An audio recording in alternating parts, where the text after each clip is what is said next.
So there are a lot of cringe self-improvement videos on YouTube about how to be more alone and how to be the lone wolf or something. Basically promoting this idea that being alone is completely fine, and these videos get a lot of views because people want to justify their inability to socialize. In reality, as boring as it sounds, being alone is going to do some permanent damage to your brain. There was this experiment done on newborn monkeys where they were given all the food and water and all the other necessary stuff to survive except any sort of intimacy. They didn't experience any closeness for months after being born. Most of them died, and the ones who survived had some permanent psychological and physical damage. There were problems with their growth, their immune system, and they couldn't even perform the basic memory related functions. Their brain physically changed from what's normal. Now you might say, oh, but that is for monkeys, I am a human, I'll be completely fine, nothing will happen to me. Studies were also done on human kids. There were cognitive differences, basically difference in brain and IQ and all this sort of stuff, between the kids who experienced a lot of touch when growing up versus the kids who didn't. Basically, the kids who were relatively isolated, who didn't play enough with their parents and friends, had problems with developing their brain. Studies were also done on what happens when you touch the babies in a gentle way. It stabilizes their breathing, their temperature, and their blood sugar levels, and that is on the physical level.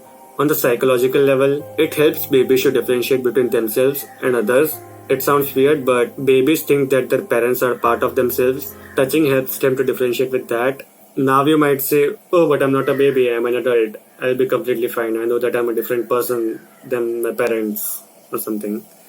It also affects adults. So there is this book called as Alone, where the author was doing some research in Antarctica and he was completely alone there for 6 months. Now being alone again did some physical and psychological damage to him. Physically he experienced headaches and fatigue, racing heart and anxiety. Psychologically, he experienced a lot of loneliness. He started missing the sound of a human voice. He started getting paranoid because he was constantly in a silent environment, and because of that, it was difficult for him to sleep and relax. He started hallucinating and losing all hope, which makes sense if you think about it. Humans are supposed to be social creatures. We are supposed to live in tribes, and we have two main goals: surviving and reproduction. All your desires and actions revolve around these two things, whether it is getting girls, looking good, eating, sleeping, resting, having a lot of money, having a supercar. When you're completely alone for a long period of time, let's say a few months or even a year, it indicates to your primal brain that your species is now extinct, and that messes up with all the mechanisms in your brain. How can you reproduce if your species is gone?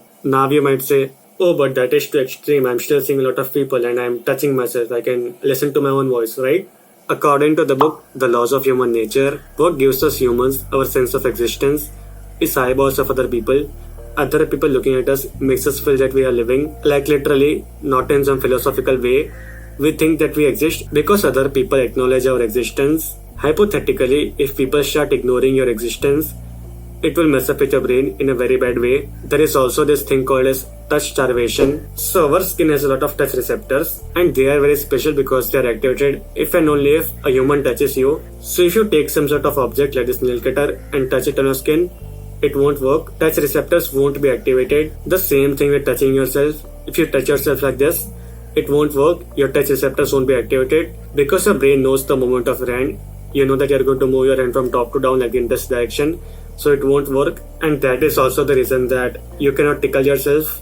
Now as a side note, for us humans, touch receptors are the most dense on your back, and that is the reason that hugging someone or petting someone on back feels so much better compared to something like a handshake. And if you want to improve your relationship with someone, your friends, your family, siblings or anything like that, start finding excuses to pet them on the back more often. I have tried this and it works surprisingly very well. There is also this hormone called as oxytocin that is released when you do something social. So for example, hugging someone, smiling at someone, talking to someone, all this sort of stuff. And depending on how isolated you are, all the stuff that I mentioned can cause a lot of problems. It can be thrown out of balance and mess up your physical health, mental health, hormones, immunity, all this sort of stuff. I am leaving the link to an amazing documentary about this topic in the description. You can check that out. It is much better than my own video, except much longer, so you can check it out if you want to. And don't worry, they are not paying me or anything. I literally have 4 subscribers, so no one is going to pay me for promotion or anything. And that's it for the entire scientific proof of this entire thing.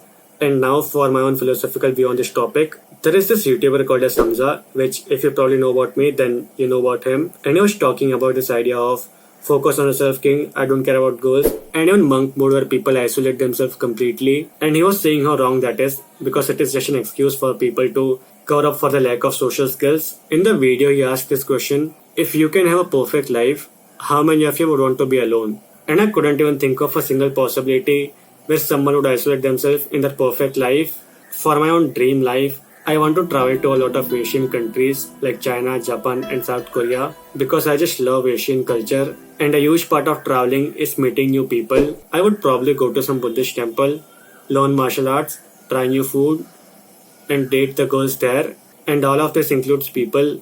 And I couldn't even think of a single possibility like that where anyone would intentionally be alone in their perfect life. Even for most of the other people, I can imagine their ideal life to be sleeping around with a lot of girls, or be super talented at something, or traveling to Dubai, buying a lot of supercars. And all of that includes people. Talent and supercars are useless if you cannot show it to someone. Just think about it. No one buys a supercar just so they can travel faster. The same thing for talent. It is just to show off to other people. And that's pretty much it for this video. Thank you for watching. If you like such topics, subscribe to my channel and see you next week.